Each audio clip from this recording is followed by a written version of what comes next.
Pada zaman dahulu kala, hiduplah seorang tukang kayu bernama Gepeto.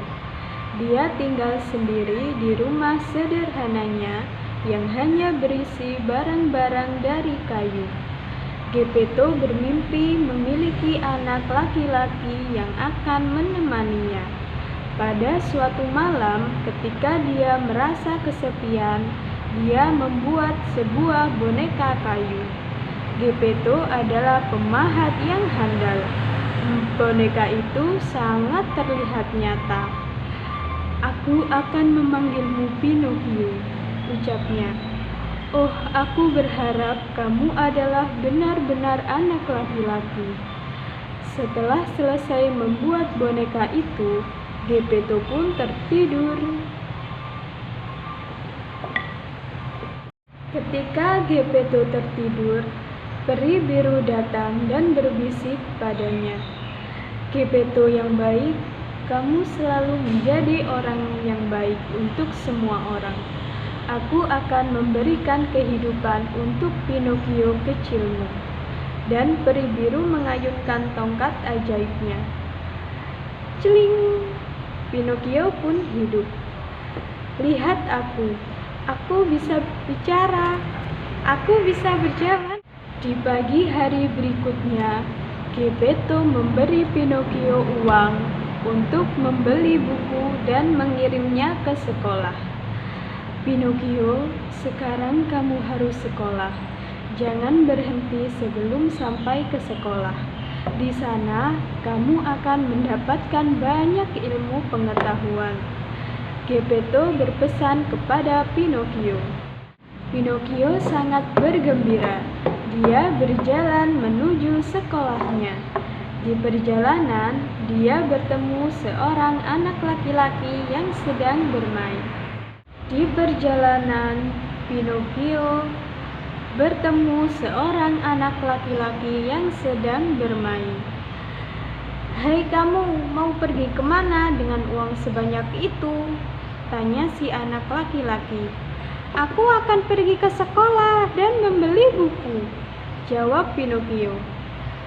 "Hai, daripada ke sekolah, lebih baik uang itu untuk membeli permen. Rasanya sangat enak," ucap anak laki-laki itu lagi. Seekor belalang ajaib meloncat ke pundak Pinocchio dan berbisik, "Jangan lakukan itu, Pinocchio. Jangan dengarkan anak itu." Tapi Pinocchio tidak mendengarkan belalang ajaib. Dia pergi masuk ke toko permen. "Apakah semua uang ini hanya untuk permen?" pelayan toko bertanya kepada Pinocchio. "Iya, ayahku ingin aku membelikan semua uang ini untuk permen," ucap Pinocchio. Tiba-tiba, hidung Pinocchio bertambah panjang.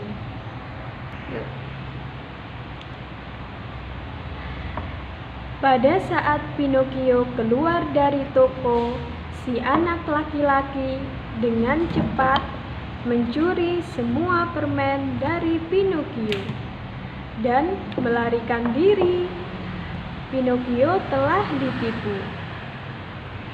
Belalang ajaib bertemu Pinocchio kembali. Dia bertanya kenapa uang Pinocchio berkurang. Pinocchio menjawab, "Uangnya jatuh dan hilang." Pada saat Pinocchio berbohong, hidungnya kembali bertambah panjang. Pinocchio pun melanjutkan perjalanannya ke sekolah. Di perjalanan, dia bertemu serigala dan seekor kucing. Mereka menegur Pinocchio. "Hai, kami akan mengajak kamu ke sebuah pertunjukan boneka. Kami punya 1 tiket untukmu. Harganya hanya 5 koin." Pinocchio berpikir itu adalah tawaran yang sangat menarik, dan dia memutuskan untuk ikut. "Aku punya 5 koin. Ayahku menyuruhku pergi ke pertunjukan yang menarik." Dan hidung Pinocchio pun kembali bertambah panjang. Pinocchio pun pergi ke pertunjukan boneka. Pinocchio pun pergi ke pertunjukan boneka. Namun ternyata tiket yang dibelinya adalah tiket palsu. Penjaga pertunjukan tidak memperbolehkannya masuk. Pinocchio pun duduk di pojok dan menangis. Seorang laki-laki asing dengan rambut dan janggut panjang menemukan Pinocchio menangis. Dia adalah Stromboli, pemilik pertunjukan boneka. Dia sangat terpesona saat melihat Pinocchio yang merupakan boneka hidup namun tidak memakai tali pengatur. Stromboli kemudian mengajak Pinocchio bergabung ke dalam pertunjukan. Pinocchio naik ke panggung. Dia menari dan bernyanyi. Para penonton menyukai Pinocchio. Mereka bertepuk tangan untuk Pinocchio. Pinocchio semakin bersemangat dan dia tidak melihat arah gerakannya. Dan tanpa sadar, hidungnya yang panjang tersangkut tali boneka yang lain. Akhirnya, pertunjukan berhenti karena menjadi kacau.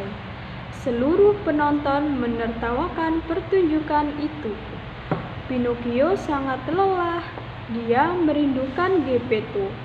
Pinocchio pun meminta izin kepada Stromboli bahwa dia ingin pulang.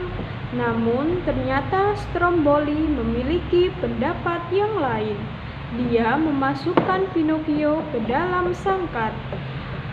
"Kamu milikku sekarang," kata Stromboli. Ketika Pinocchio duduk dan menangis di dalam sangkar, belalang ajaib muncul kembali.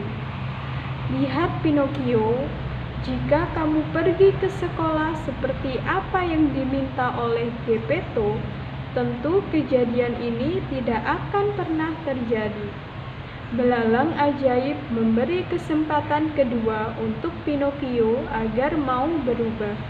Dia dengan cepat pergi ke rumah Geppetto dan memberitahunya apa yang telah terjadi pada Pinocchio. Segera Geppetto pergi ke pertunjukan boneka dan menyelamatkan Pinocchio dari sangkar Stromboli. "Pencuri, pencuri!" teriakan Stromboli dan dia berlari mengejar Geppetto.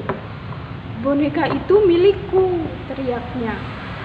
Pinocchio berpikir cepat. Dia membuat jebakan sehingga Stromboli jatuh menimpa kotak boneka. Brak! Pinocchio dan Geppetto pun bisa pergi melarikan diri.